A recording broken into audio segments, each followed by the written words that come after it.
Hi all, welcome back, and today I'm going to be doing a recipe out of this little book here.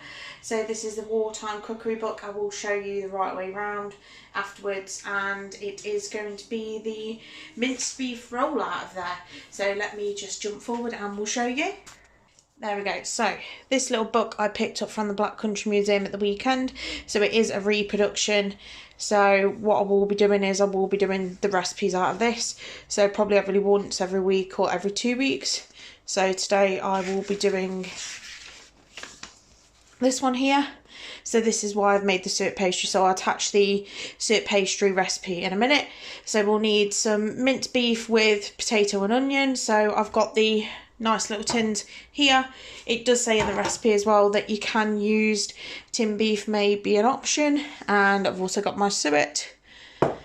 So what I'm going to do is I'm going to roll this out as it says. So make half a pound, so that's probably more than half a pound to be perfectly honest, and it says roll out to 3/8 of an inch. So I can imagine that's pretty hefty, so it's probably going to be like this. But I'm going to go and get my tape measure in a minute, and then we can roll it out, and it will just be a case of me setting up the oven just so we can get it in and we can steam it. So I'll be back to you once I've rolled the pastry out. Also, if you don't know how to make suet pastry, I will add the video in now, and then if you do, just skip forward ahead to the rolling part. So the ingredients for the suet pastry you're going to need is some lovely self-raising flour, some suet. I have picked beef suet, but you can get vegetarian one. I just fancy going for this. You've got table salt and you've got some hot water, and I'll go through the measurements and we'll go that way. First thing you're going to measure out is your self-raising flour. So we're going to need 350 grams of this. So I'll just get that measured out and show you. So this is your 350 grams of self-raising flour going in. Next thing we're going to measure out is the suet, which you're going to need 175 grams of. So I'll just measure that out now. So that's your 175 grams of suet, so get that nice and mixed in. Just be a case of I'll add a pinch of salt, and then I can add the hot water in, which is 300 mils. It'll just be a case of doing it a little bits at a time, and it will all come together slowly into one nice kind of ball, and we can have a look then. So as I said, I was going to start slowly incorporating the water in, and it's slowly starting to bring it into a lump, which is good. So what I'll do is I'll show you once I've added all the water. If it does happen to not kind of stick together, then you can always add more water, because it does tend to be quite a sticky mix when you make suet pastry. I'll come back to you once I've added that water in. So you're going to want to end up with this kind of consistency. So as you can see, I've floured my worktop, so it's going to go on there, and we're going to knead it until it comes together a bit more. Move that a bit closer. There we go. So this is what your suet pastry will end up like. So it's really sticky at the beginning. As you can see, it's kind of sticking to my hands a little bit. So you just need to flour your worktop and just kind of get it to work in until it's a little bit less sticky. So it's kind of like making bread if you've ever made bread. So just kind of get it all worked in there. And then you can use that for whatever you want. You can use it as a sweet or a savoury thing. So just for me, I'm going to be doing a different recipe with it later, but this is just a bog standard kind of thing. So yeah, just make sure it's a little less kind of stick to your hands, so at least it's a bit more pliable.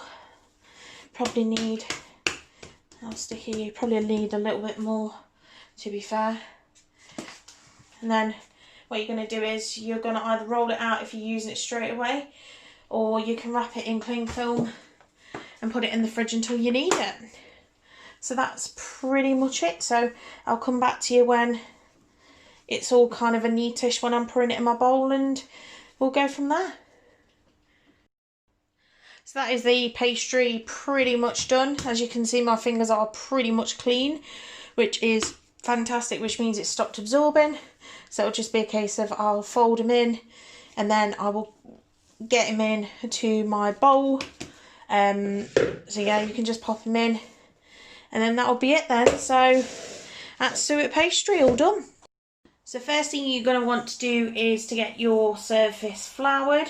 And then we're going to add our suet pastry on. Now we're going to need it in a rectangular kind of shape. So if we can just try and manipulate it. It is quite a soft dough, so it shouldn't be too difficult to do. And then what we're going to do is we're going to flour the top of that and roll that out to that 3/8 of an inch.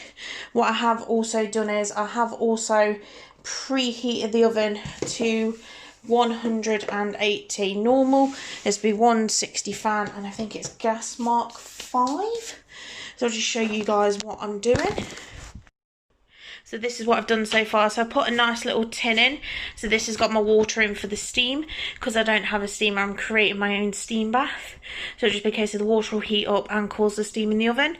So once we've rolled it all out and filled it up, it will be a case of you can put it in then.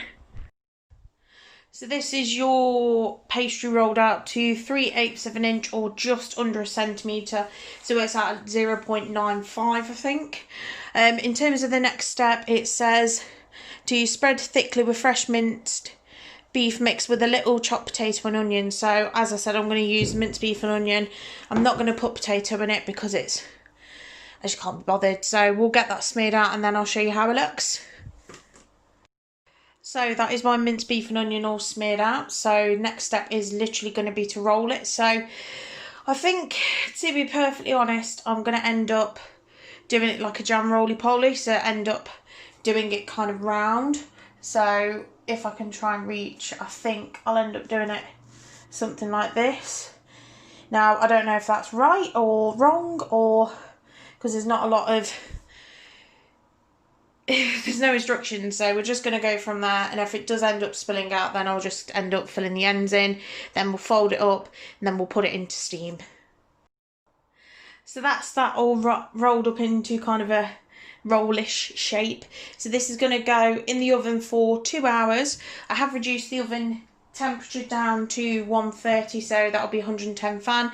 As I said, I've created that steam bath in there, so that'll act as my steamer. So what I'll do is I'll keep checking kind of every like 20 minutes, half an hour, just to check on that water and top it up if I need to, and I'll come back to you guys once it's done. So this is the pasty after 2 hours being in the oven with the steamer on. It did split, unfortunately, but I will still eat it. So what I'll do is I'll show you all plated up with the gravy as they stress, and there will be some new taters on there as well.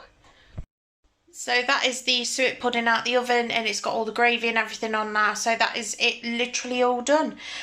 So if you like this one, guys, go like, comment, subscribe, and I will see you all next time with something else. See you later.